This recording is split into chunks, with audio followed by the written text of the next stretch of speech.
This episode of The Dig is brought to you by our listeners who support us at patreon.com and by Reaction Books, which has loads of great titles, perfect for Dig listeners like you. One that you might like is Hannah Arendt by Samantha Rose Hill. Hannah Arendt is one of the most renowned political thinkers of the 20th century, and her work has never been more relevant than it is today. In her first book, Samantha Rose Hill weaves together new biographical details, archival documents, poems, and correspondences to reveal a woman whose passion for the life of the mind was nourished by her love of the world. Hill's compelling new biography provides an accessible introduction for those coming to Arendt for the first time, while offering new insights for those familiar with her work. Hannah Arendt by Samantha Rose Hill, out now from Reaction Books in the Critical Lives series.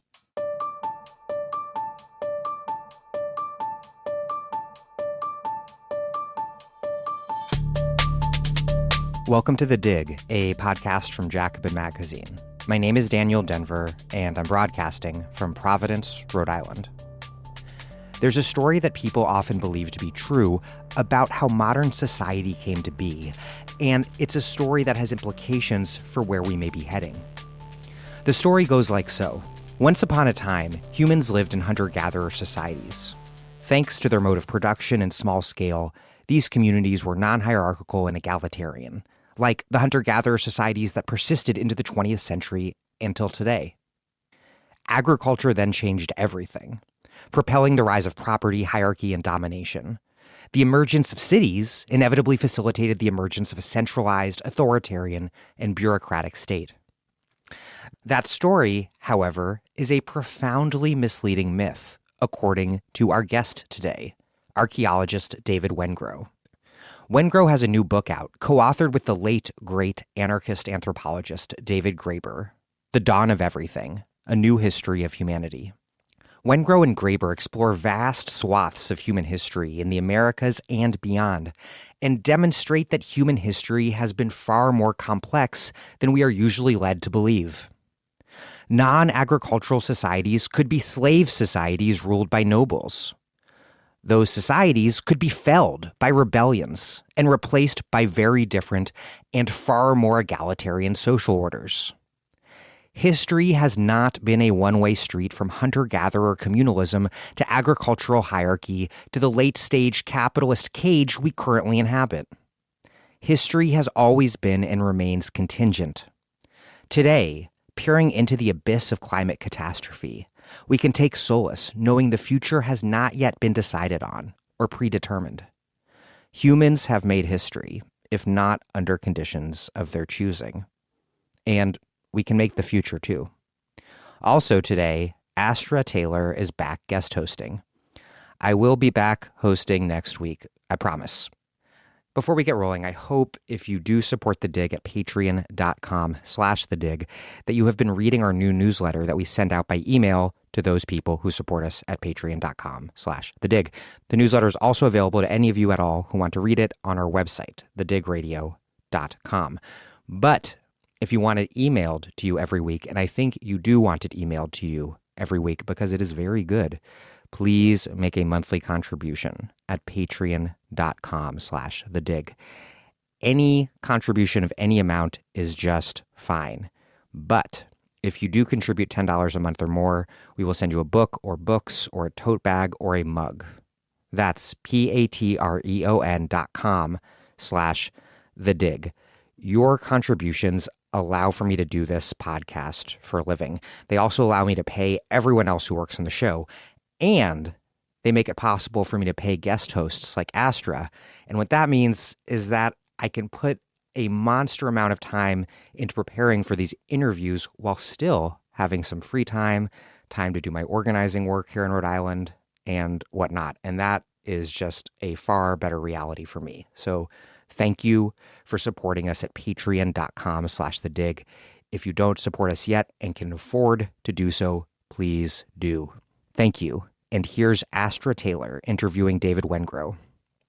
David Wengrow is professor of comparative archaeology at the Institute of Archaeology, University College London, and has been a visiting professor at New York University.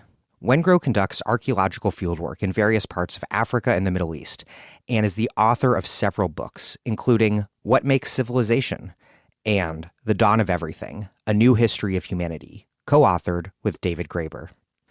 Astra Taylor is a filmmaker, writer, and political organizer. She is the director of multiple documentaries, including What is Democracy? And her latest book is Remake the World, Essays, Reflections, Rebellions. She co-founded the Debt Collective, a union for debtors, after David Graeber recruited her into the debt resistance movement in 2012.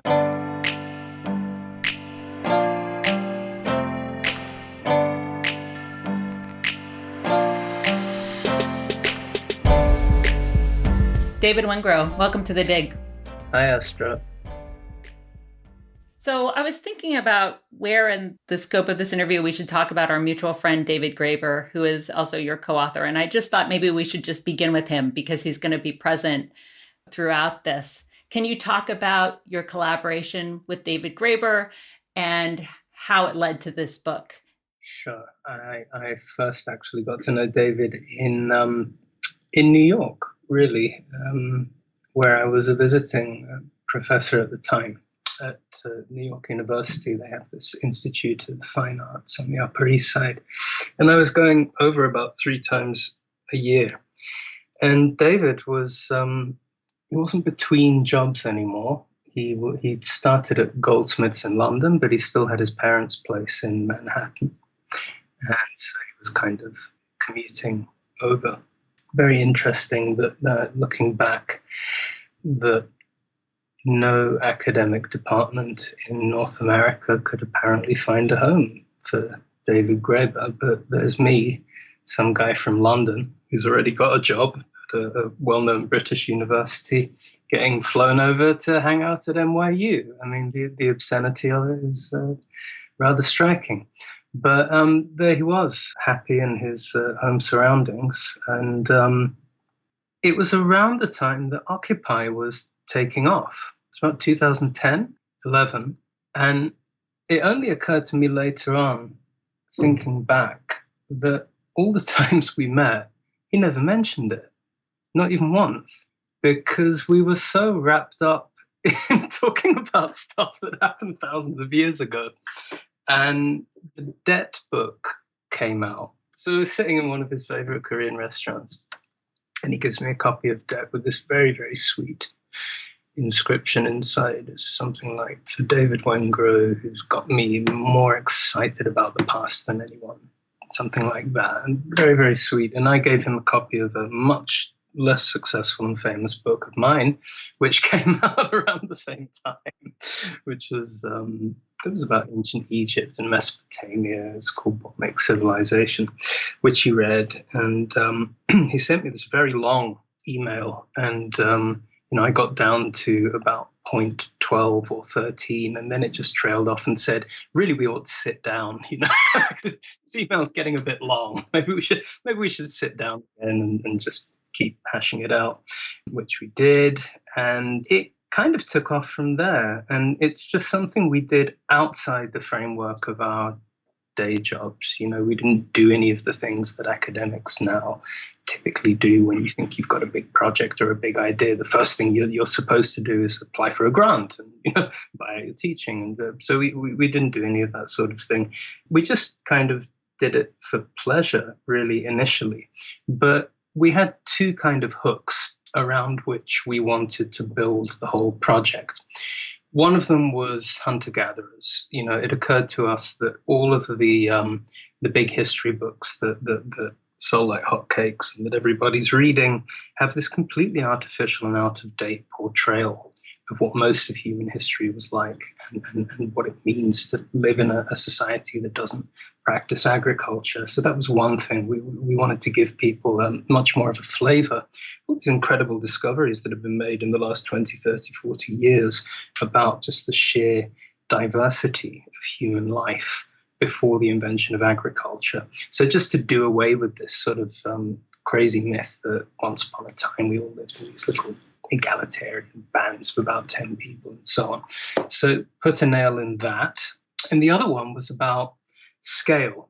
I do, and maybe that's the only time I can remember David talking about Occupy, actually, was something he often referred to, is that even people who were appreciative of the movement and what it was trying to achieve would always raise this issue of scale.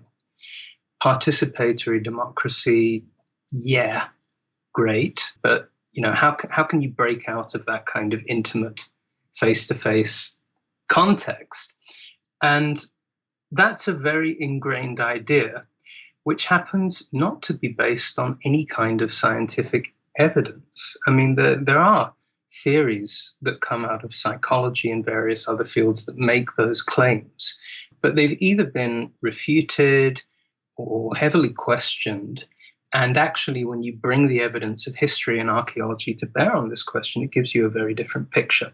So we had these two things that we wanted to kind of get across and build whatever we do around that. And the idea was initially to write a really short pamphlet. Do you know the prickly paradigms? Yes.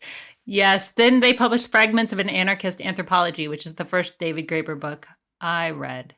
Is that correct? They may well have. I can't remember, but you're probably right. So we thought maybe something like that. And they're kind of position pieces. You're not allowed to use references. It's just kind of to say it's an intervention. So that's what we had in mind, roughly. What we ended up with is this 700-page thing with a 50-page bibliography. Because what we realized once we started getting into it is that the work of bringing together and synthesizing the information relating to these questions often just wasn't happening. I mean, it wasn't being done elsewhere in our fields.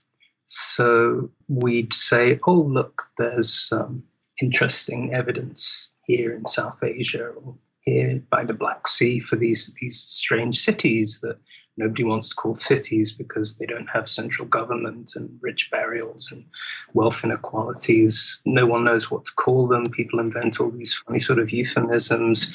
So let's go and look for the book on egalitarianism in early cities. There isn't one. Let's go and find all the examples of participatory democracy in sub-Saharan African cultures. Guess what? There isn't one. And so we started realizing that we actually have to do a lot of that research and a lot of that groundwork ourselves. So the project began to grow incrementally and took a quite unexpected turn towards the Americas, which David had done a certain amount of work on. His famous book on value, the false kind of it. But in fact, both of us, in terms of our specialisms, basically Africanists. David's fieldwork's Madagascar. I've done a lot of work on Northeast Africa, Egypt, Sudan, certain amount in the Middle East, West Asia. So, if you'd have told me 15 years ago that I'd write a large book that was significantly devoted to the history and archaeology of the pre-Columbian of America, I said you were crazy. That was, it was a steep learning curve, but for reasons that are to do with the questions we asked, we had to go there. We had to get drawn in. And one of the nice things about getting to a certain level in a university is that you've got all these wonderful colleagues who are experts and who can help you and point you towards sources and stop you going up blind alleys. The reason we got drawn in so much to the Americas is because we realized there was just something wrong with the way that the whole broad sweep of human history was being framed, specifically around this issue of inequality. Actually, to begin with, we'd obviously noticed that there's just an explosion of literature and research on inequality, including very long-term histories of inequality, some of which are unintentionally quite funny because they do things like, I'm never sure there's Gini coefficients or Gini coefficients. Do you know? I think it's the Gini coefficient, but I'm not an economist. I only play one on the internet. It's an Italian economist, I think. Anyway, the ratios that they produce of inequality, usually income inequality. So in my field, there are even these studies that try and produce these wealth coefficients, and trace them back to the Stone Age. It's like what was the average income of an Ice Age mammoth hunter? It's pretty bizarre, but it's kind of in the air, I guess. And we wanted to make a contribution to that literature. We wanted to write something on the origins of social inequality using the latest evidence from our fields, in my case, archaeology, in David's case, anthropology. And it took a little while before we realized there was something basically odd about approaching human history in that way. Well, let's talk about that. I mean, it's quite interesting you saying that he didn't tell you much about Occupy Wall Street, because Occupy Wall Street is widely credited in the United States with sparking a renewed interest in the question of inequality, putting inequality front and center in academic research and in sort of the mainstream discourse. And so you all took that question further back. It's a very famous question in political philosophy. What are the origins of inequality? And there's a lot of assumptions baked into that question. So maybe what I'd like to have you do here is talk about some of the assumptions and myths you're trying to debunk, because this book is very much a work of creative destruction, if we want to reclaim that phrase. You have to really clear the intellectual field before you can start presenting these other ways of seeing the present and the past. Maybe talk about what you could call the standard narrative, or what some of the ideas are that you're trying to challenge. Sure. Well, we ended up having to go right back to the source of what I think you correctly refer to as a mythological view of history. You know it's a myth because you can actually summarize it in about 3 sentences.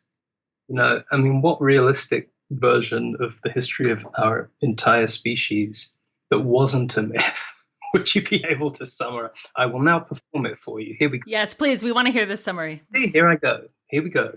Our species originated in egalitarian bands of hunter-gatherers and then somehow fell from grace into a state of inequality. There goes 1 sentence. Then we can go on and debate what that thing was. Was it agriculture? Was it the moving into cities? But we're already locked into a certain style of interrogating the evidence. We're already locked into a whole set of questions about the origins of things, private property, where did that come from? Was it this? What caused that? But underlying it all is a very large assumption, which is that there was a time when none of these things existed. There was a time before social inequality. So what was that? Was it a society of equals? Do we know anything about it? Why do we take that as a baseline assumption? What are the implications of doing that? And it occurred to us that if you trace the origins of the question, if you're following me, the origins of inequality, it really goes back to an essay competition that took place. It was hosted by the Académie Dijon, France, and it was 1754 that they posed this question. What is the origin of inequality in mankind, and is it a natural state? And it occurred to us, wait a minute, this is Ancien Regime France. It's about the most ranked and hierarchical society imaginable. Why does anyone think this is a sensible question? I think that it's really important to underline that point. Equality was not a virtue or a topic of discussion in the Middle Ages, for example, right? You would have assumed inequality. David found this PhD thesis by 2 Italian scholars where they'd actually done this. They'd done all the word searches in Latin and all, every conceivable language that might have been used in the Middle Ages. And, there are obviously the terms exist like equalis or whatever, but they're not used in anything like the sense that we would use them today to discuss relationships between whole groups of people.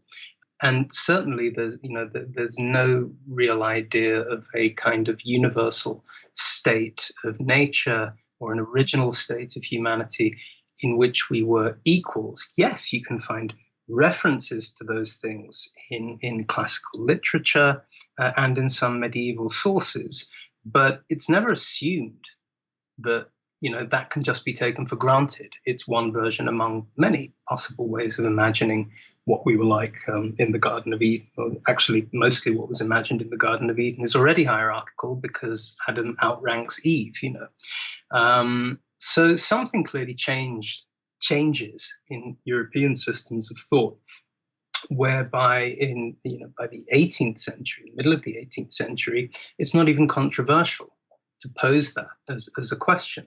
So what is it? What changed?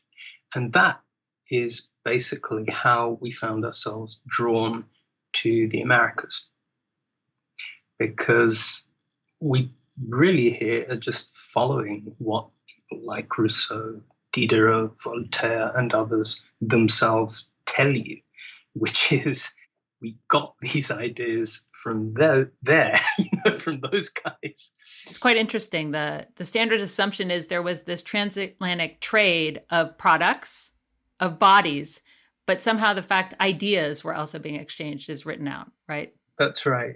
There's quite a large literature on the movement of soft drugs, tobacco, caffeinated beverages.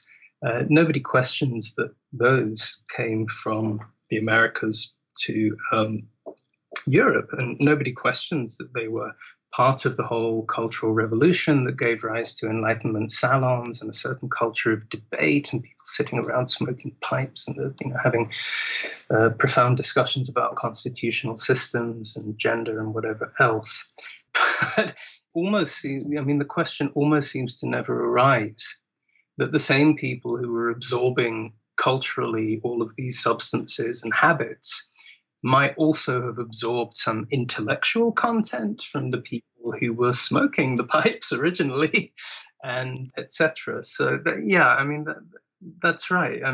It's revealing how rarely the question is asked, or if it is asked, it's asked in a certain way which is hard to unpick, whereby a lot of these Enlightenment accounts of the Americas are framed as dialogues, curious dialogues with a savage, whatever description. And by accounts, you mean popular text books that were published in Europe that were bestsellers. Yeah, and they were made into plays. It was an absolute phenomenon in Europe at the time.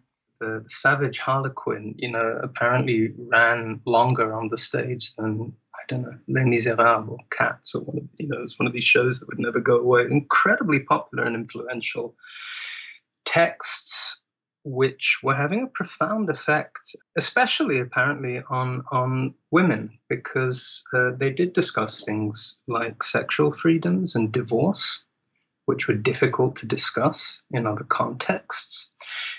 As a result of which, I think the way that modern historians of ideas have tended to look at them is exactly like that. They are ways of talking about subversive issues that would get you into trouble with the church or the state, could even get you put in prison or executed or whatever. So the general assumption is that when these subversive views are put into the mouths of a savage interlocutor, like a puppet, essentially. Yeah, is that it's fabrication. The other voice isn't real.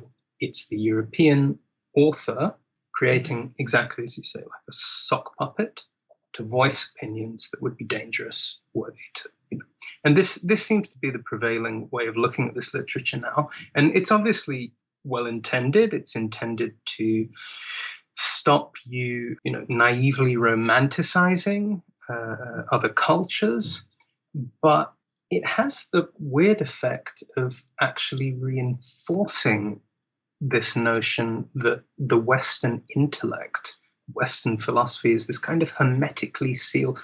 You end up actually with a point of view which is actually racist, although it's confusing, right? Because it's mobilized by people who are against racism. They don't want you to romanticize and come up with noble savage tropes.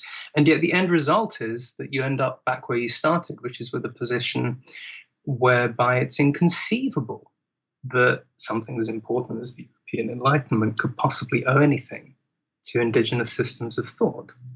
So the dialogue, or what was a dialogue originally, gets closed off. There's no room for dialogue anymore. What we discovered were two things, really. Initially, this is not a bad illustration, actually, of how we work together as an archaeologist and anthropologist, if you don't mind me going off on a slight tangent. So we were actually working on a different topic towards the end of the book. The longest chapter in The Dawn of Everything is a kind of deconstruction of the whole concept of the state, where we really break it down into different types, different systems of domination, and show how these evolved separately, actually, until very, very recently, really just the last 200 years, they've kind of come together to form what we now regard as nation states. And they are domination, physical domination based on force, basically, or sovereignty, as it's technically known. We illustrate this in the book via Kim Kardashian. I won't go there if you don't. It was David's idea. I personally wanted Beyonce, but he was fixated on Kim Kardashian. So this is the Kim Kardashian theory of why the state has no origin. But I won't spoil that for people who haven't read the book. That will be what we incentivize them actually reading it. We're going to leave you hanging, listeners. I was hoping for an endorsement from Beyonce, but it's not going to happen. So Kim Kardashian has a diamond. Why can she keep her diamond? Well, there are various ways in which she can keep her diamond. One of them is she could have a security detail, people who protect her and stop anyone taking her diamond. But let's do a thought experiment and imagine a world in which nobody can physically hurt each other. We've all got like an invisible force field around us. Could Kim still keep her diamond? Yes, she could. For example, she could hide it, or she could keep it somewhere secret. In other words, this is our second basic form of domination, is control via the monopolization of knowledge. So here we're talking about bureaucracy or equally esoteric systems of wisdom, that sort of thing. But let's go on with the thought experiment. Now, let's say we all take another potion. We're still physically invulnerable, but now we take a potion that means nobody can keep secrets. So there can't be any monopoly on knowledge either. Now, can Kim Kardashian still keep her diamond? Yes, she can. Because if you happen to believe that she is a very charismatic and special individual, maybe that's reason enough. And that's our third basic form of domination, is what we call politics, which is basically charismatic, sort of jockeying for position, attracting followers, convincing people that you're inherently better than somebody else or more worthy than somebody else. So 3 basic forms of domination, all of which can lead to control over material resources, but they're ultimately about relationships between people. And I pointed out to David that if we look at the history of the Americas on a broad scale, especially North America, it's quite striking how a lot of the most powerful and influential polities and systems of control we can talk about were not actually based on physical resources or on violence, as in mobilization of armies and that kind of thing. They do actually seem to have been based to a significant degree on control over knowledge and esoteric forms of knowledge. There's an interesting study of this city, Cahokia. We call it Cahokia now. We don't actually know what it was called, which is in a part of your country apparently known as the American Bottom, which sounds interesting to an English person, but it's in the Mississippi Basin and it's known as Cahokia. It's in East St. Louis. And I'm very much hoping to see it quite soon for the first time, because I'm going to go and visit my friend Mike Frschetti at the university down there. Now, this place has an extraordinary history whereby it became influential over a really vast part of the Midwest and sort of eastern part of North America from around the year 1000 AD. And somebody did a study years ago trying to understand the relationship between the city of Cahokia and its peripheries, all the areas that it influenced almost sort of right up to the Great Lakes. And what they found is very interesting, which is that the kind of systems and explanations we use in Eurasia don't really work, because they're all predicated on economy. They're all predicated on the idea that you establish a center by basically overproducing your neighbors. So, you churn out commodities. This is how it worked in Mesopotamia. If you excavate a site in the Indus Valley, it's just littered with all this pottery that was basically containers for mass-produced goods, produced in river valleys and river bottoms by places that were very fertile, had very large centralized populations, but didn't have access to metals and minerals and all these things that don't exist in valley bottoms. They're out there in the highlands or somewhere in the forests. So the idea is that you overproduce your peripheries. This is world systems theory, Immanuel Wallerstein, Andre Gunder Frank, the development of underdevelopment. And someone tried to apply these kind of theories to Cahokia in North America and found that they basically don't work. And the reason why they don't work is interesting. And I promise you, we are getting back to participatory democracy, freedom, and the Enlightenment. I'm just going a rather circuitous route, which is slightly retracing the route of the book and how our thought patterns work. So what they found with Cahokia is that you can see all this tribute and stuff coming in from as far north as where you have sort of Iroquoian-speaking peoples, what's now upstate New York, I guess. You can see all these material goods coming in. There doesn't seem to be anything going out. So what is the center producing? And this is not the only example in the Americas. You have other cases from South and Central America where what seems to be going out is actually something intangible. And there's an interesting literature on the importance of these intangible goods, or basically what is control over knowledge. So our second basic form of domination. It can be knowledge about crop cycles, the maize growing season. It's often wrapped up in various esoteric forms of knowledge about ancestors and so on, but it's monopolized. So I pointed out to David that one could think about, because Cahokia effectively collapses, that whole system at some point around the year 1400 or 1450, the whole thing kind of implodes. Can you say a little bit about, because it's so remarkable and it is in the backyard basically of so many listeners of this podcast, and how this culture manifested in the traces it leaves in these large mounds, et cetera? Yeah, that's right. These extraordinary mounds, these effigy mounds often, which are incredible because they form images. These are huge earthworks, images that you often couldn't see from the ground. So they're actually really only properly visible from the sky. So some people think that the whole idea was to get the gods or the ancestors to witness what humans were up to down here. So these are really monumental, like the bird mound effigy at Cahokia itself. And at some point it all ends and is replaced by something else.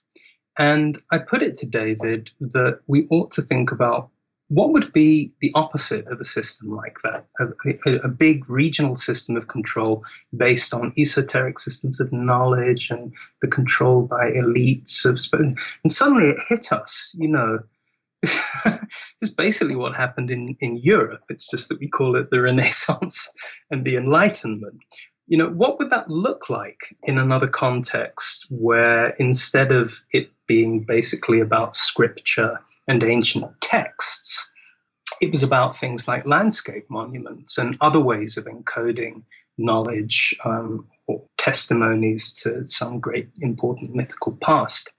And we began to tie together the threads. Is it purely coincidental that when Europeans began colonizing, began showing up in the eastern woodlands of America, what they discovered there were societies that often had oral histories about once having been controlled by a cadre of priests and kings, but having got rid of them. It's sort of the inverse of the story that you're now deconstructing, right? Because instead of imagining some prelapsarian pre-fall world of equality, they were remembering a world of domination. Right. And the category error, if you like, which a lot of European philosophers made, either consciously or unconsciously, was to say that the reason we find these people, these groups, particularly Iroquoian and Algonquin-speaking groups, who are, to our eyes, free, they have these social freedoms, is that they were always like that. They're these kind of innocent children of nature. And actually what we try and show in the book, we try to tie together the threads of this ethno-historical picture of societies with highly developed cultures of debate, political debate, participatory democracy, and this deeper history of the rejection of hierarchy. At some point, David hit upon the literature which already existed about Kandirong. Oh, but first, before we go there, though, I'm going to take you back because I want to just make sure that the example of Cahokia is clear, because what you're saying is it didn't just collapse spontaneously, that there was a revolt against the structures that you're speculating, at least, right? But in other words, a conscious choice was likely made that then would have inspired this discourse that settlers encountered. It's very interesting because, as you might expect, there is a very lively debate among archaeologists about exactly why the whole thing imploded. But what they agree on is that after it collapsed, not only was the city abandoned, but the entire area around it was just left as a kind of wasteland, a bit like the Forbidden Zone in Planet of the Apes. It's just completely erased from history and memory, to the extent that nobody could even remember the name of this place, which was the largest settlement in North America for hundreds of years. So yes, I think people are also making similar arguments these days for what was going on in the Southwest with the Pueblos and the whole history of Shaker Canyon. We do seem to be looking at a conscious process of rejecting something which was pre-existing and at times was very hierarchical and violent. At Cahokia, we have evidence of human sacrifices and ritual killing of victims up on the Monk's Mound. Something extremely centralized that was abandoned and effectively replaced by these kind of policized republics with highly developed constitutional habits and cultures of debate. So, the question came out of the archaeology: what would a revolt against a system of power based on the monopoly of knowledge look like? What David brought to that was the micro perspective, really, that comes out of this particular set of encounters in what's now the Great Lakes region of Canada and vicinity of Montreal and so on, which feeds into this picture. Right. And that is where an encounter took place that literally inspired some of these texts that were popular in Europe and helped catalyze the Enlightenment. And I think one way of phrasing what you said earlier, and I want you to say more about the specific encounter, but is that the dialogue. So initially these texts were published as dialogues where a European would be talking to an indigenous person and having this exchange. And then that gave way to the treatise. They were written out of the history. But the key figure here is a statesman of the Wendat nation. I'm very happy, actually, because I finally succeeded after literally years of trying to reach out to the Wendat nation. A colleague at the University of Toronto. I hadn't realized, because I've never been to Canada, I hadn't realized how the Anglophone world and the Francophone world don't actually talk to each other. And I've been asking them for ages to reach out to individual scholars and organizations, wanted to talk to about the book, and getting nowhere. And I realize now it's because they are French-speaking. There's a library in Quebec of the Wendat Nation, which now has multiple copies of The Dawn of Everything, and I'll be sending French translations as soon as those come out, which is in a couple of weeks. So I'm really happy that I finally found a point of contact. And there are also historians and intellectuals. I think probably the most important for the material we're talking about is George Siouy, who I may well be pronouncing that wrong, who I believe was the first member of the Wendat Nation to get a PhD in history. He wrote a very important book in the 1970s called For an American Autohistory. I think that's the correct title. It received praise from Claude Lévi-Strauss at the time. I don't get the feeling it's very widely read now. It's a very short book. And he talks about these dialogues between a Huron-Wendat statesman who goes by various names, usually Kondirong, and who lived in the 17th century. He was a major figure at the time. He was one of the signatories of the Great Peace of Montreal in 1701.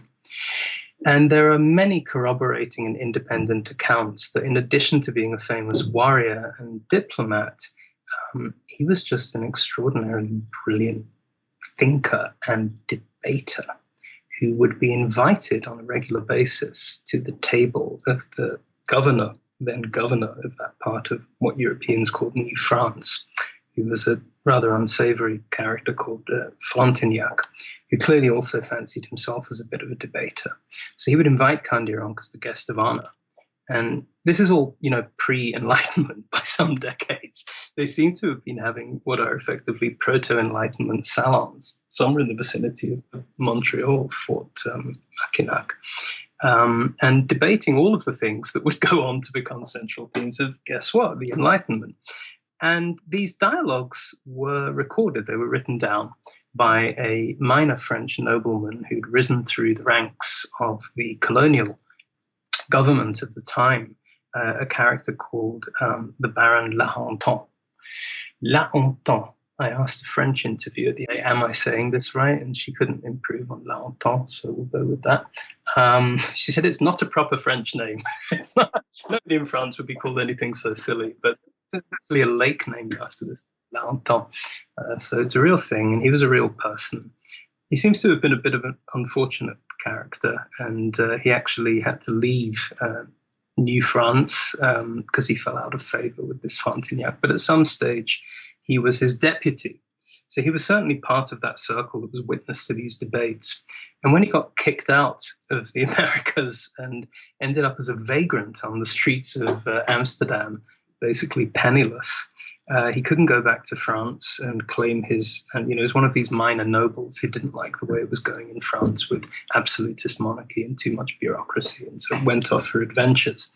He turned his life around by writing one of these dialogues called Curious Dialogues with a Savage of Great Wisdom Who Has Travelled.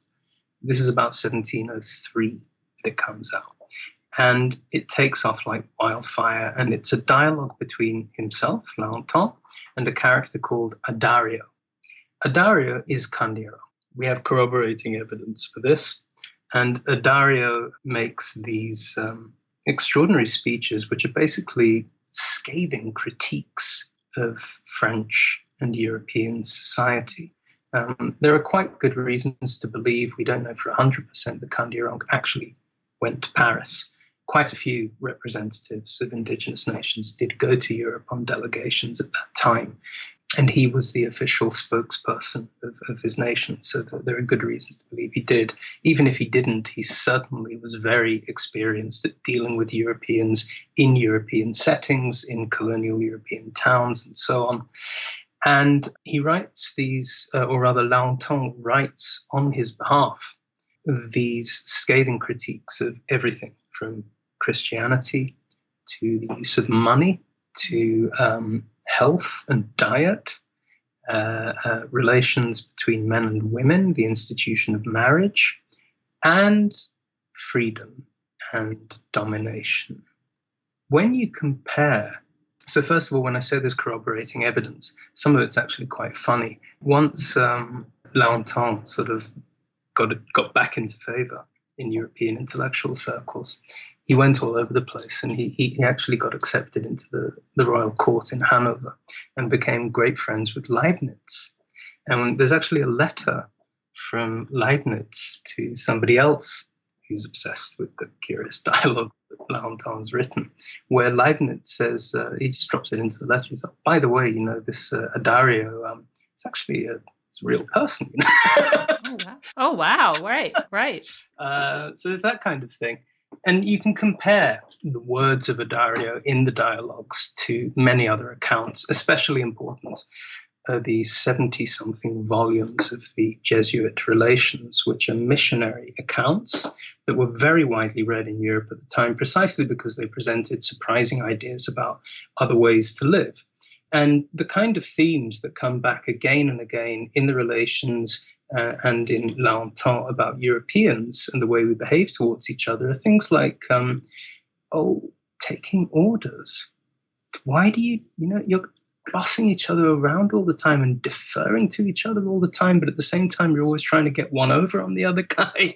And, what is this constant sort of scrambling for position and competitiveness and one-upness and so on? And it's clear that many First Nations people regarded their own ways of life as infinitely superior to what they witnessed in European society at the time.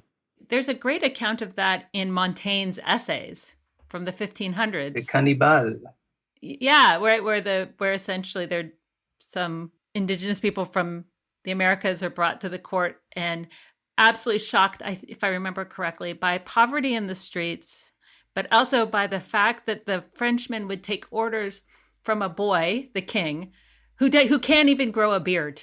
That's right. Carlo Ginzburg has a very nice essay about it. Homelessness and destitution is another theme that recurs again and again and again in what we summarize in the book as the indigenous critique of European civilization. The idea that you would just let your own people fall between the cracks that way struck many members of Iroquoian-speaking and Algonquin-speaking societies as strange and a bit unfathomable. Now, I want to stress here that we're drawing here on a body of literature which has been out there for decades. None of this is new. None of it should be very surprising. And a significant amount of it is actually by scholars of indigenous descent, indigenous heritage. But as non-Americanists, if that's a word, we were often struck by how marginalized that literature really is, and how data that would be seized upon and regarded as terribly important in our specialisms and in our fields, like oral histories. There's a very rich tradition of using oral histories in African studies, but we were constantly coming across these kind of nuggets of recordings of oral histories in the Americas, which had just totally dropped out of the literature. I mean, the last time they were cited was over a century ago. Probably the best example is the great tale of the Wogies, which is a little cautionary tale. It's a little fable. It comes somewhere in the middle of the book when we're talking about these societies in what today is Northern California, somewhere around Oregon, Washington State, roughly where they meet, which is a story, an origin story of the Chetco nation, which was largely wiped out by European colonization. They ended up on a reservation somewhere called Lincoln County, I think. And around the turn of the century, the beginning of the 20th century, end of the 19th, somebody recorded their story of where they came from. And it talks about how they came from further north, up towards sort of British Columbia, that direction, and how they came from people who kept slaves and raided each other for slaves. And it's very well known that on the northwest coast, the Pacific coast of North America and Canada, there were societies going back centuries, hunter-gatherers actually, non-agricultural societies, which lived in highly ranked arrangements, households with nobles, commoners, and slaves, frequently raided each other for slaves. Slaves were hereditary, so your children would be slaves as well. I think the most detailed history of it is by a historian called Leland Donald, a book called Aboriginal Slavery on the Northwest Coast. But there is a point, if you go geographically southwards to roughly where the Chetco nation were existing at that time, slavery kind of fizzles out and gets replaced by completely different kinds of social, economic, moral, ethical systems, which are actually anti-slavery. And this story is a fabulous little morality tale about all the terrible things that might happen to you if you try to capture other people and make them work for you. And it's very important in our study because we're trying to ask a question there that doesn't seem to have been asked very often.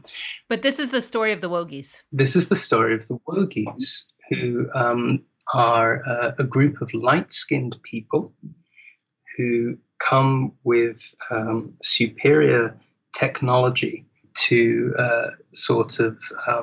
initially they're captured and put to work because they're very skillful at making boats and textiles and so on.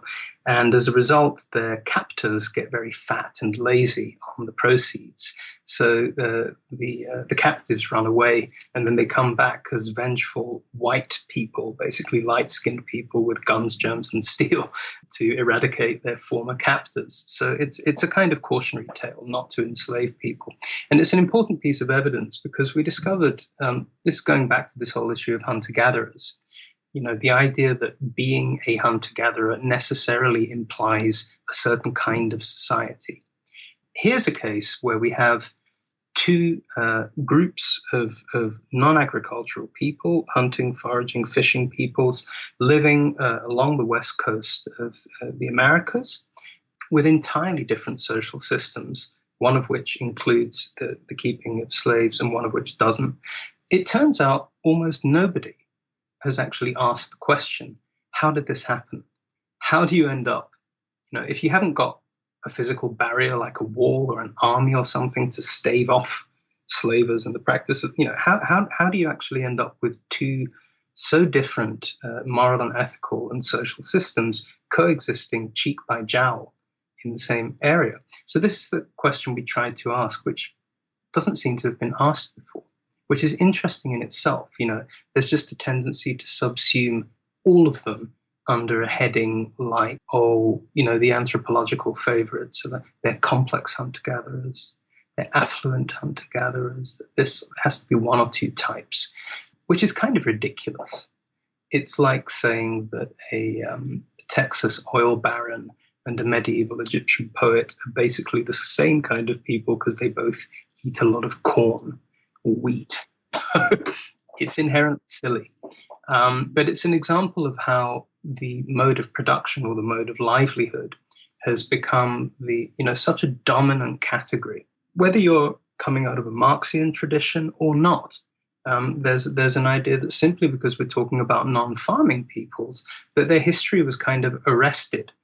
So even if they're doing things like having kings and nobles or keeping great surpluses of wealth in storehouses, somehow it's supposed to not matter in evolutionary terms. They're still hunter-gatherers. Yeah, let's drill into this. I mean, first I'm curious, though. So is the story of the Wogis from before European settlers came, or is it post-settlement? We don't know, but there's a very interesting study by a former colleague of mine, Kevin Edinburgh, which is a very detailed, actually statistically informed study of oral histories, not from that exact region, but from further north, actually from the northwest coast, which are stories that have been told for generations about warfare and also big geographical events like earthquakes and things that would make a mark on people's memories.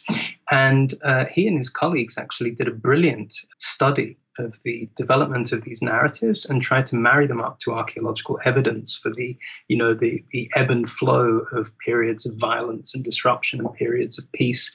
And they found that they do actually match up with extraordinary fidelity. So there's independent research which suggests that indigenous oral histories may in fact contain a significant amount of historical information. This one, and this is what I mean about neglected sources or sources just being ignored or pushed to the margins. We found this source, but the last time it was cited in any academic study was about 1910, and then it drops out of the literature. An even more extraordinary example of this was the accounts that we hit on of this pre-Columbian democracy in what's now Mexico called Tlaxcala. This is Sarah Jaffe, and you are listening to The Dig with Daniel Denver, my favorite podcast for thoughtful discussions on the U.S. left and beyond, and you can support it on patreon.com. You definitely know about The Dig since you're listening to this podcast, and you probably know about Jacobin, which helps put out The Dig, but you might not know about Catalyst, a journal of theory and strategy. Capitalism is once again up for debate. Catalyst, a journal of theory and strategy, is a scholarly journal produced by Jacobin Foundation that aims to do everything it can to promote and deepen this conversation. Its focus is, as the title suggests, to develop a theory and strategy with capitalism as its target, both in the North and in the global South. That's an ambitious agenda, but this is a time for thinking big. You can check out Catalyst's great essays, including contributions from scholars like Mike Davis, and subscribe in print for just $20 for an entire year by going to bit.ly/digcatalyst. That's bit.ly/digcatalyst. So one of the things you're saying is that so much of our thinking about the evolution of human society is based on myth. And so what in a way, what you and David are doing is saying, well, let's look at the facts. Let's look at the archaeological record. Let's see what it says. And one of the myths it challenges is this idea of linear social evolution. You've said this in various ways, but I just want to kind of really bring it to the surface. And this idea that, yes, we have this linear mode of evolution from hunter-gatherers into chieftains into to the state, or whatever categories we're going to use. And Marxists have this too. You mentioned this just now, that there's Marxists are also attached to this. And in a way, what you all are saying is that the archaeological record doesn't back that up in any way. The evidence is so varied. It's very interesting to also look at where that whole idea of modes of production comes from as a way of organizing history is intrinsically related to what we were talking about before, which is this indigenous critique, this powerful critique of European civilization. What happens and what we talk about in the early chapters of the book is a very interesting process by which European writers and thinkers begin producing all these imitations of La Hontan's curious dialogues with the savage. They change the identity of the indigenous interlocutor. So, I forget who has what. Voltaire has a half Huron, somebody else has a Tahitian, sometimes it's a Persian. But it's still the sentiments, the substance comes from those dialogues with Kandiarong. And one of the most important and influential takeoffs or imitations of this is the Letters with a Peruvian Woman, which is written by the saloniste, French saloniste, Madame Graffigny, who David, to his eternal annoyance, every time we gave a talk or a seminar about this, he would call her Madame Givenchy. And I would turn to him and say, David, it's Graffigny. Damn, I've done it, Graffigny. Graffigny is very famous, and she was, probably the best-selling writer in Europe at the time. And she's famous in feminist studies, among other things, for these letters. In other words, she was a worthy target. She was very popular. Very popular and mixed in very important intellectual circles. And she sent out drafts. So her indigenous critique is put into the mouths of an Inca princess called Zelia. And she... Who is not a real person.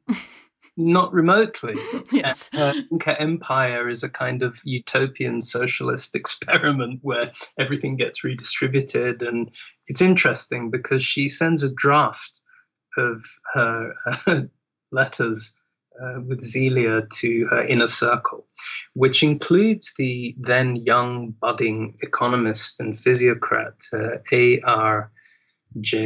Turgot, who today is credited, along with Adam Smith, with inventing that whole linear modes of production version of human history that you were just referring to, Astra. This is not a coincidence, and we know it's not, because we've actually got the letters, we've got the correspondence between them, where Turgot says to her, well, all this stuff you're talking about, these free peoples, and that, they can have these quite large and sophisticated societies without hierarchy. It's very interesting. And remember, we're just a few decades before the French Revolution here. So this is incendiary stuff. It's very, obviously we're not against freedom or against equality, but do you not think this is a tad dangerous? Maybe you could change the ending. He tries to get her to change the ending of the book so that Zelia, the Inca princess, realizes the error of her ways and comes round to good common sense and realizes that actually, if you want to live in a technologically sophisticated society, you really do need a sophisticated division of labor, which implies class differences, and there should be money and people at the top, sort of us, basically. No, she says, bugger off. Turgot, she publishes her book exactly as she intended, and Turgot spends the next few years basically getting his intellectual revenge. And let's admit it, he kind of won, because he writes these theories of universal history, a whole series of essays, where he flips the whole thing in a way that was so effective that we're basically still living with it. So his argument, in brief, is that you can have all of these freedoms, and indigenous peoples have all of these freedoms, not, however, because they are superior to us, but because they are inferior. And what he means by inferior is inferior in material terms, in terms of productivity. And you get the first real occurrence in European thought of this stage-like ladder based on modes of food production and the use of energy resources. So you can be free suddenly if you're primitive, technologically primitive. You live don't wear clothes and you live in funny little huts. You can do all those things. But if you want to live, so he effectively relegates people like Kandirong to a completely imaginary, fictitious, evolutionary stage, so that in fact even the existence of someone like Kandirong in the contemporary world, let alone the idea that anything they might have to say about European nations could be of any interest or relevance to the way we organize ourselves, suddenly becomes irrelevant. At best, they can tell us about some remote epoch of the human past. Now, I'm afraid to say it, but modern anthropology carries the weight of this Tilgoed tradition even today.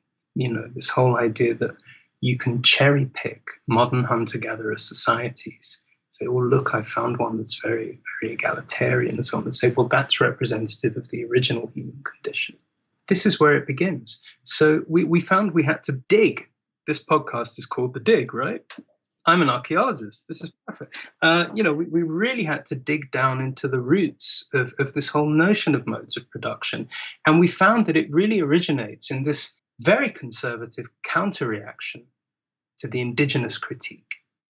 But also strangely to a woman's use of the indigenous critique to imagine a past with the purpose of changing the future, right? Because her book sort of pretends to be... Absolutely.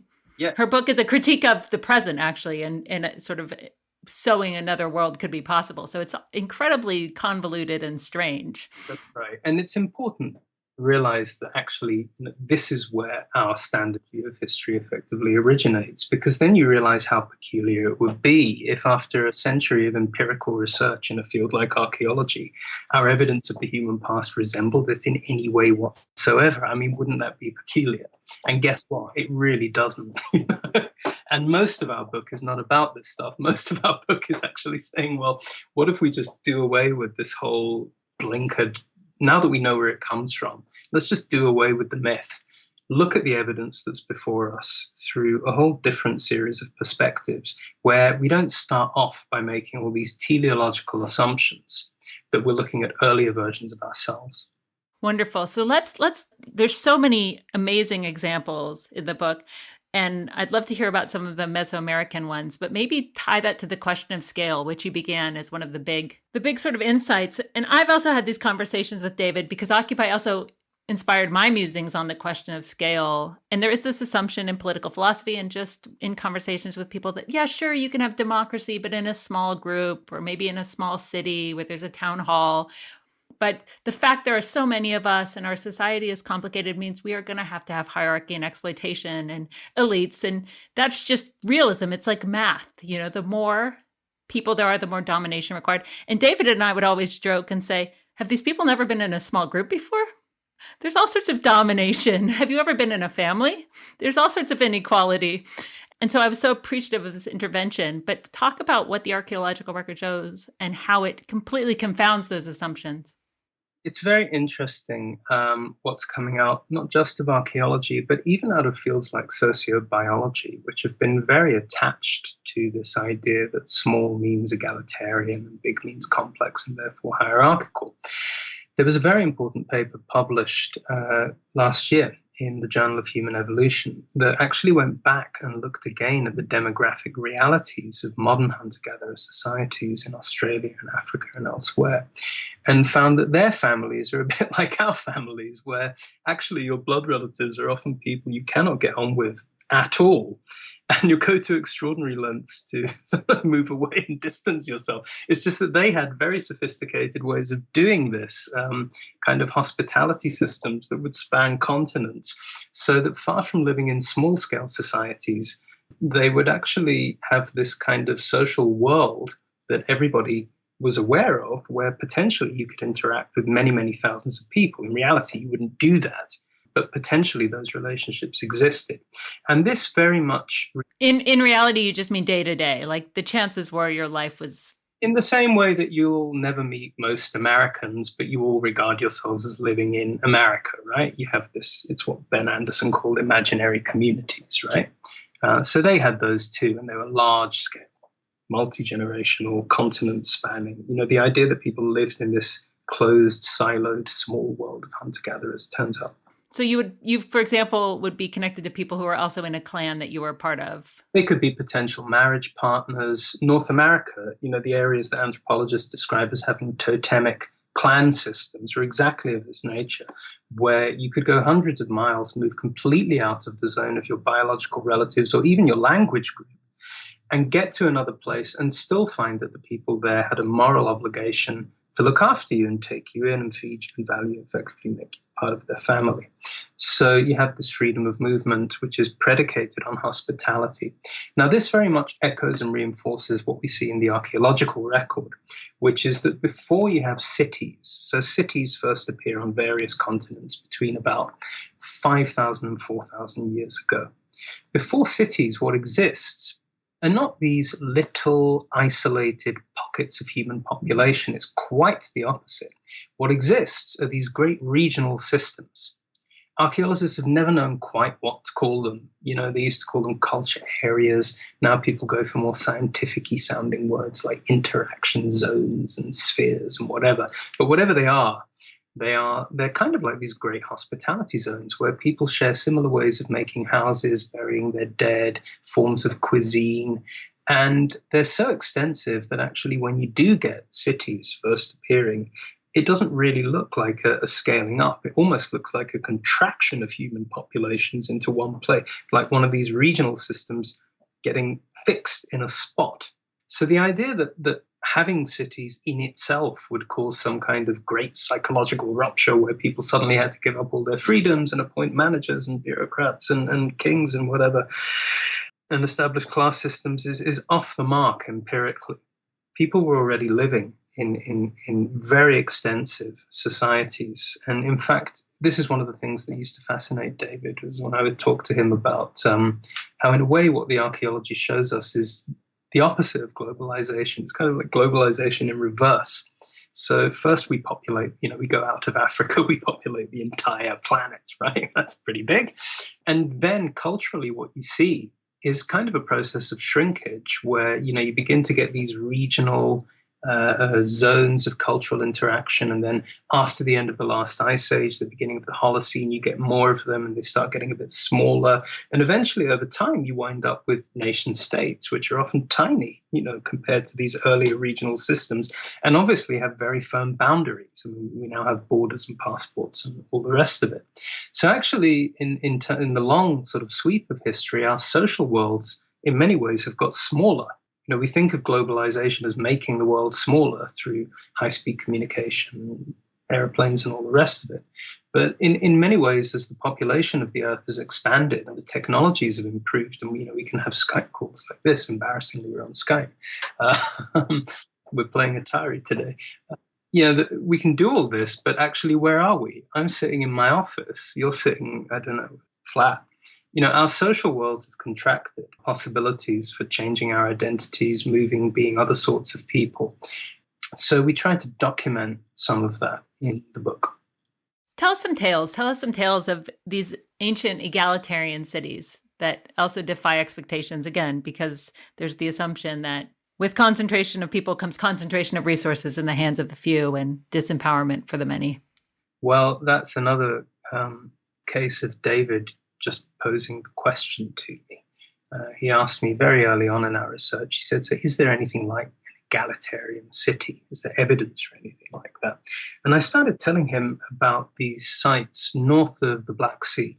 There are these settlements north of the Black Sea in what are now the modern countries of Ukraine and Moldova. These are sites that were actually first investigated by Ukrainian and Russian archaeologists back in the 1970s, using what were then very sophisticated techniques.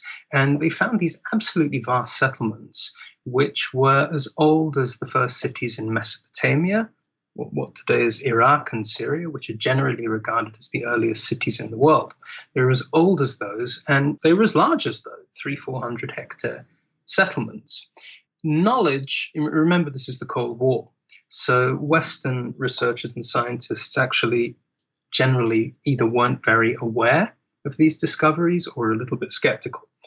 But in more recent times, there have been a lot of international projects in that region. There are British and German and American archaeologists working, well, actually until the recent conflict in Ukraine, were doing a lot of work there, and a lot of very good scientific work. And the results have been astonishing. So what they found are these huge settlements, tens of thousands of people, they begin about 6,000 years ago. So they're as old as the first Mesopotamian cities. They're as large in spatial extent. They don't have a writing system. So what we can reconstruct about them comes from the archaeology, from the material culture. And it's extraordinary because there are no temples, no palaces, no public sort of civic center, no center as such, no obvious evidence for wealth inequalities, no rich burials, actually very few burials at all. What you have are these settlements planned on the image of a circle, like some Basque urban traditions in more recent times. The image of a circle, concentric circles of houses. So nobody is first, nobody is last. And they look a bit like tree rings. They're vast, thousands of people in these circular arrangements of houses. And very careful fieldwork and research has shown that these circles are actually divided into neighborhoods. Each neighborhood has an assembly house of some kind. Wow, right? And it's amazing. It's pretty mind-blowing. But so I was describing all this stuff to David. He's like, well, you're making this up. I would have heard of this, surely. So I'm actually quite into this stuff, and I haven't heard of it. Why haven't I heard of it? So reflecting on this, first of all, the first thing to note is that nobody at the time was calling them cities. There were all these kind of euphemisms that scientists and archaeologists would use for these settlements. The favorite one is megasites, which is quite generous. Other people would just call them overgrown villages. In the book, we just call them cities because, right, you're into a circular argument here where you say, in order to be qualified, they don't show up in the Cambridge Encyclopedia of Ancient Cities because the definition of a city, as it's come down to us, is inherently that it has to be some kind of megalopolis with a big sort of commercial district or political district or administrative district in the middle, and it has to be hierarchical and centralized, and all the things that Gordon Childe talked about generations ago when he defined the urban revolution. So there's just a kind of closed hermeneutic there about what a city is, which we try to basically break apart in the book and argue, well, if you're going to talk about scale and the actual effects of scale on human populations, you can't move the goalposts. When you have a society scaling up that doesn't produce class stratification and rigid hierarchies, you can't suddenly go blind and say, oh, no, we'll just ignore that one and move on to the next one. Or what if we defined a city, or at least a good city, as abundant, equitable housing, right? Which is another thing. It's something that you see in the site you just mentioned, but is also visible in other cities. Do you want to talk about those examples? Well, the best example of that, which is really striking, there's been a lot of very good scientific work done on it recently, is the city that we know as Teotihuacan in the Valley of Mexico, which is actually the Aztec. It's the name that the Aztec gave to this much more ancient city, which begins to attract people around the year 0, when there seems to be a lot of seismic activity in the region and a lot of population movement, and people begin to congregate in their thousands in this place.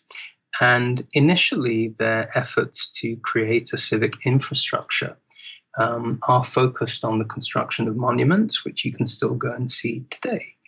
We know them again by their Aztec names, the pyramids of the sun and the moon, the way of the dead, the temple of the feathered serpent. And it all looks like it's going in a fairly predictable way towards something like a later, let's say classic Maya city-state with all the big ponchos at the top and pyramid temples and there's evidence again, like a Cahokia of ritual killings. It looks like it's following that rather typical pattern. But then something changes around 250 AD, about 300 AD. They completely close down the Temple of the Feathered Serpent. They don't build any more pyramids. And instead, they embark on this extraordinary project of social housing. So the whole settlement is put on a grid plan.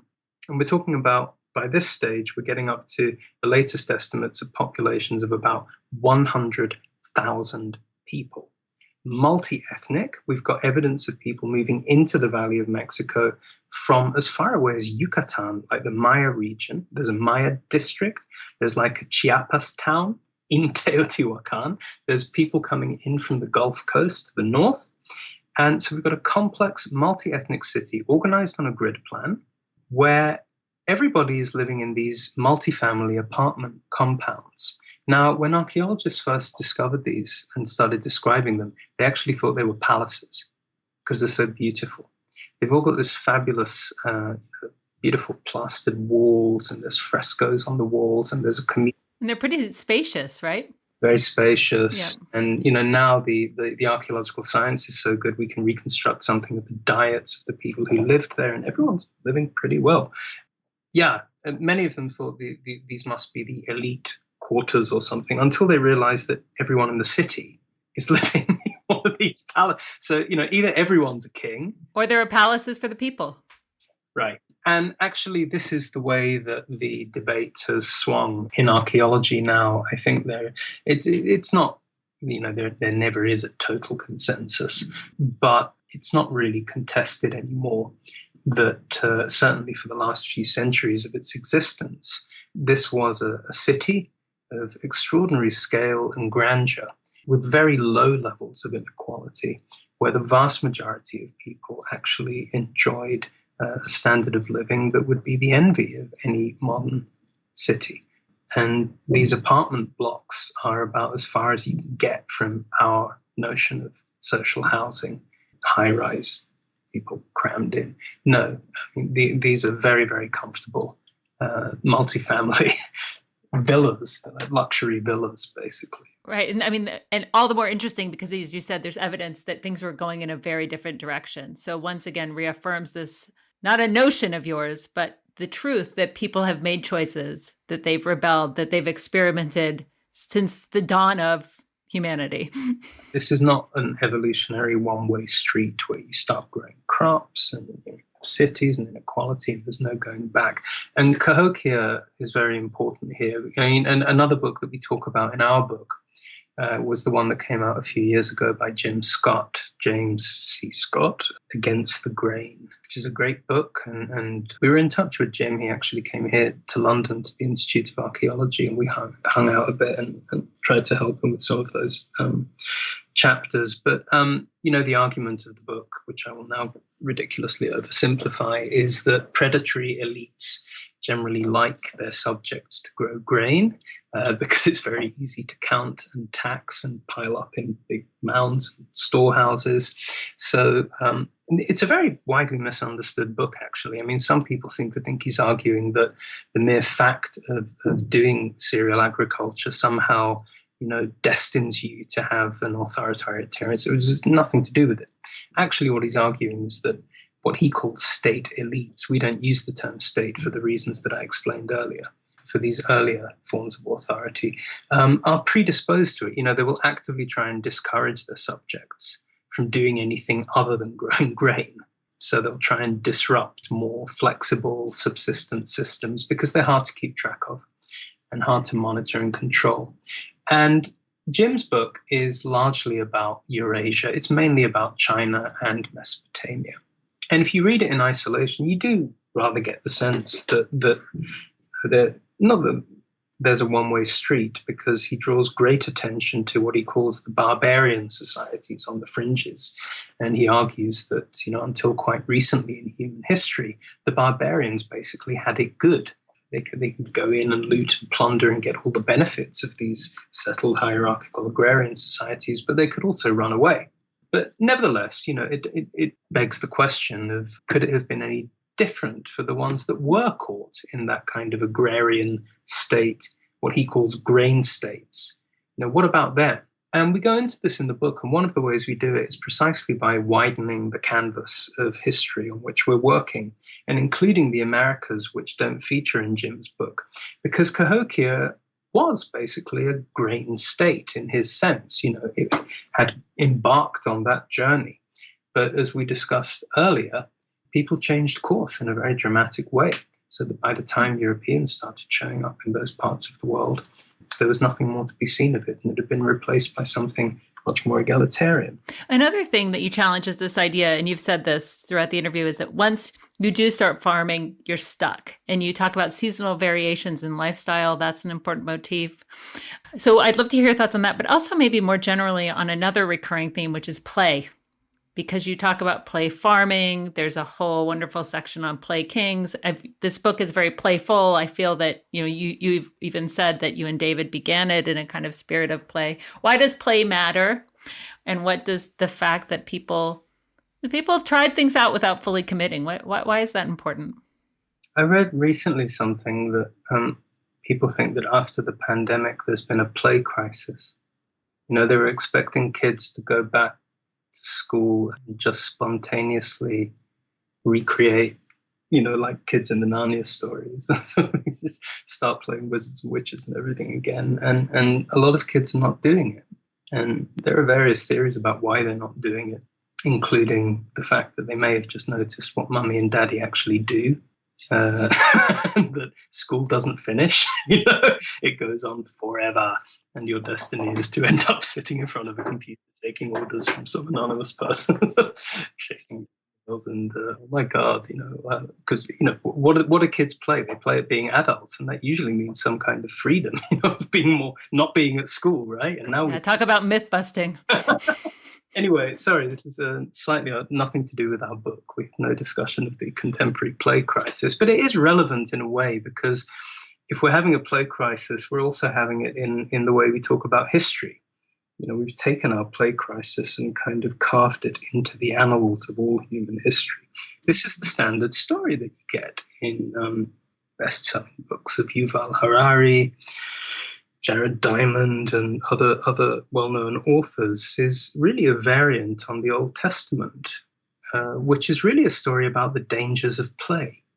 Don't mess with nature, because it'll bite you in the ass. Inventing agriculture. They're all variants on Rousseau, but also on the Bible. We had to mess it up. We had to play. We had to tinker with God, with nature, and unwittingly found ourselves trapped. Very Promethean, right?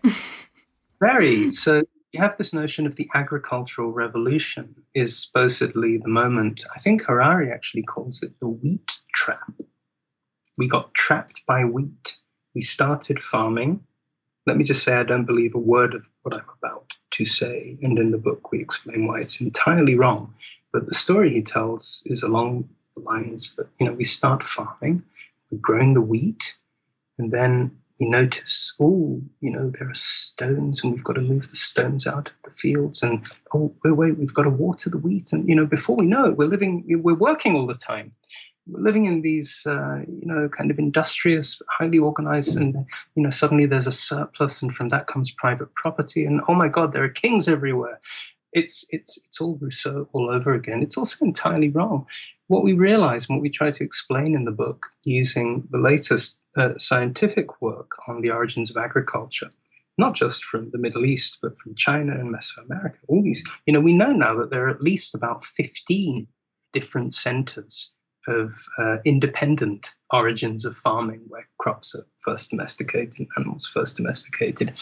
But it looks nothing like an agricultural revolution. For a start, in every part of the world, it takes about 3,000 years. That's a pretty long revolution, right?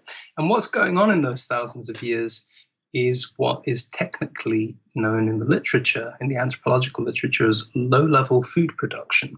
We do indeed refer to it as play farming, as a kind of more friendly, user-friendly, reader-friendly term, which is various things. It's people engaging in cultivation and raising crops and keeping livestock, but not fully committing to a strict agricultural regime of the kind that Jim Scott's peasant farmers are kind of locked into. Instead of that, you get these much more flexible and diverse subsistence strategies where, yes, you may be farmers for part of the year, but then seasonally you'll flip. And demographically, societies will pulse in and out, and you'll actually switch between being foragers and farmers for part of the year, or perhaps crop cultivation constitutes just a small part of a much more diverse set of activities. And we actually describe in the book how the early farming cultures, which seem to have spread most successfully and expanded most successfully, were the ones that remained diverse and flexible. It's about biodiversity, if you like, rather than this old story of biopower, where the farmers kind of outbreed the foragers and overwhelm them demographically. Now seems to be entirely wrong. I have a colleague here in London, Stephen Shannon, who's done a lot of work on this. And what it shows very interestingly, for example, for Neolithic Europe, is that the first experiments with farming actually go quite dreadfully wrong. And it's the farming populations there that get over-specialized. Right. In this sense, play can be dangerous sometimes, too. I mean, there is that in some of the examples. Well, yeah, I mean, the wider point about play is that these episodes of the human past that we've been taught to think of as thresholds that we crossed, whereby we got trapped into some kind of linear path of development and there's no going back.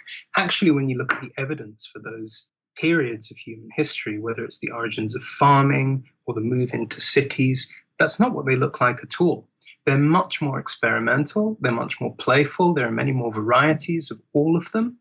And in a way, this is the conclusion we arrive at if you wanted to make some sort of generalization about human nature or human capacities based on the dawn of everything.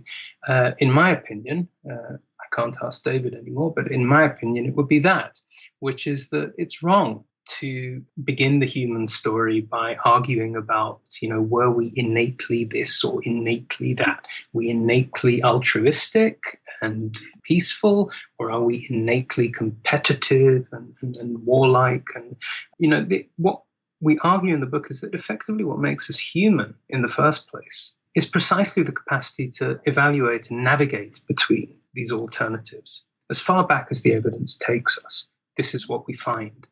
And in fact, if there's a pattern to the past, we begin to pull out of our research, it's precisely that we are a much more playful and creative species than we generally give ourselves credit for.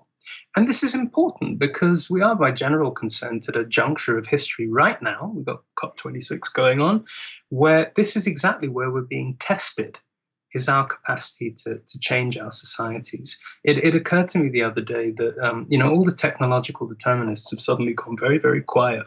Because if you seriously believe that, technological determinism was not always a conservative position. Actually, the people who adopted it in the 1960s, like Leslie White, they're actually quite innovative social thinkers. But if you believe that, I think it's become a conservative position that, like the books of Ian Morris, foragers, farmers, fossil fuels, that our mode of extracting energy from the environment determines the kind of society we're going to have. Now, if you actually follow the logic I'm not a technological determinist, as you'll gather from the book, but if you follow the logic of that to its natural conclusion, unless you're a climate denier or something, you have to now accept that radical social change is inevitable if we're going to stay on the planet. So, in fact, the technological determinists may be our saviors. It would be a great irony of intellectual history if they became the true radicals because they were faithful to their theory. But so far, all I can see is that they've gone very quiet. Yes, I think that's such a thinking about David Graeber, it's such a David Graeber message, right? And that we can live differently than we're doing right now, and that there's this capacity for creativity, for reinvention. That is the part of the book, I think, that made me feel the presence of my friend the most strongly. Right, because you were in the global justice movement together, and it's a very logical question to ask if you're interested in other ways of organizing society. It's just, this is anthropology. You look at all the different ways that people have done that. But what we discovered is that when scholars and writers go to do that and characterize the broad sweep of human history, what they produce is exactly the opposite. It's a teleological story about how the present was completely inevitable, and we're basically trapped. And it's wrong. I mean, it's empirically wrong. Another theme maybe that's worth ending on is there's a form of creativity in the book that is a kind of creative deterrence that you see people come to over again, deterring domination, deterring hierarchy through different methods. And I was just wondering about your thoughts on those strategies as we think about designing other societies, other forms the state could take, and giving our predecessors credit for thinking about that, thinking about preventing those social catastrophes that they lived through or their ancestors lived through, to prevent them from happening again. And what are the mechanisms for obstructing the abuse of power? Yes, I mean, you're making me think about threads of thought in the book that I mean, it's, as you'll know, you've read it. It's not a dogmatic book. We don't say, lay down the law. We've discovered everything. This is it. It's very much. I think it's a very, very humble book because it's constantly reminding the reader of how much we don't know, and the humility in that is really a crucial ingredient, I think. It's trying to reframe the questions and ask better questions. And I mean, what your question makes me go off in various different directions. One of them, it makes me think about the various points in the book where we do try to define exactly what's going on when people do manage to defeat very structural hierarchies. This was always the problem with the Rousseauian tradition, is that he didn't have a bloody clue what a free society would look like. I mean, his state of nature is a weird fantasy where we don't even live in groups, we're just individuals. Sort of stomping through the forest, blissfully happy and trying to avoid each other because we might have to form social classes or something. I mean, it's just weird. So, he might have agreed with Kandiaronk had they ever met about the virtues of freedom, but only Kandiaronk would have had any clue about what that actually looks like in practice. So we eventually realized that you can reduce the variety of strategies and forms of resistance to that sort of hierarchy to three basic freedoms. And again, we're not dogmatic. We're not saying we've discovered all of them or something like that. These are patterns that came out of the empirical evidence that we're looking at. And they boil down to three. The first one is something we've already talked about today, which is simply the freedom to escape your surroundings and move away, predicated on the expectation that somebody will receive you at your point of destination, so based on hospitality.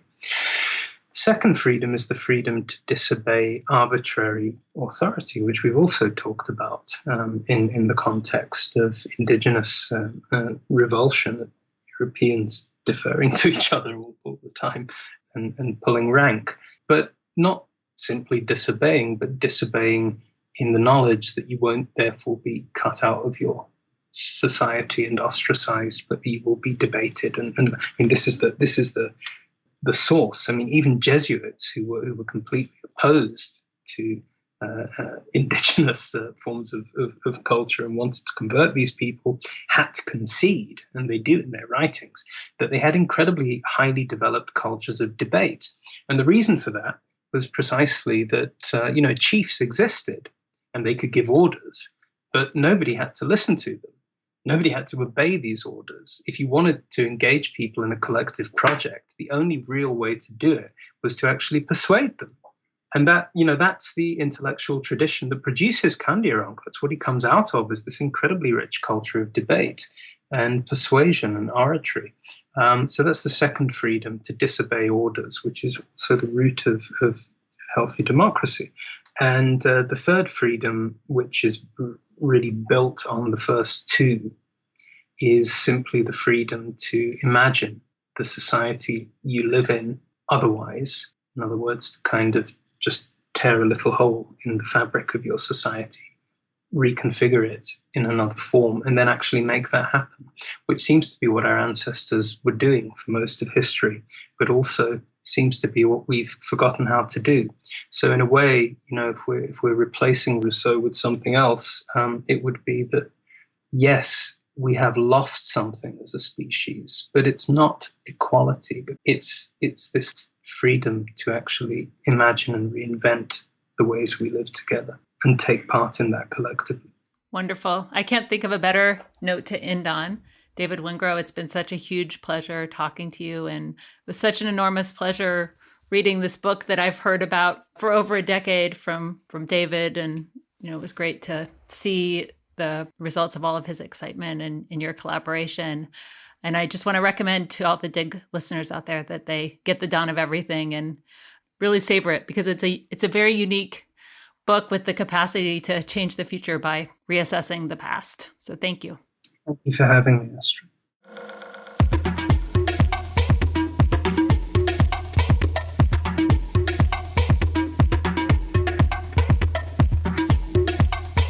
David Wengrow is professor of comparative archaeology at the Institute of Archaeology, University College London, and the author of several books, including The Dawn of Everything, A New History of Humanity, co-authored with David Graeber. Astra Taylor is a filmmaker, writer, and political organizer, and the director of multiple documentaries, including What is Democracy? Her latest book is Remake the World: Essays, Reflections, Rebellions. She co-founded The Debt Collective, a union for debtors, after David Graeber recruited her into the debt resistance movement in 2012. Thank you for listening to The Dig from Jacobin Magazine. As Marx once said, after noting that men make their own history, but they do not make it as they please. While other podcasts have only interpreted the world in various ways, our point is to change it. We're posting new episodes every week. The Dig was produced by Alex Lewis and recorded at WBRU in Providence. Music by Jeffrey Brodsky. Our communications coordinators are Tamuz Frankel and Gemma Sack. Our senior advisor is Thea Riofrancos. Check out our vast archives at thedigradio.com. Follow us on Twitter at thedigradio and find us wherever you get podcasts and subscribe. If it is on iTunes or wherever, please also rate and review us.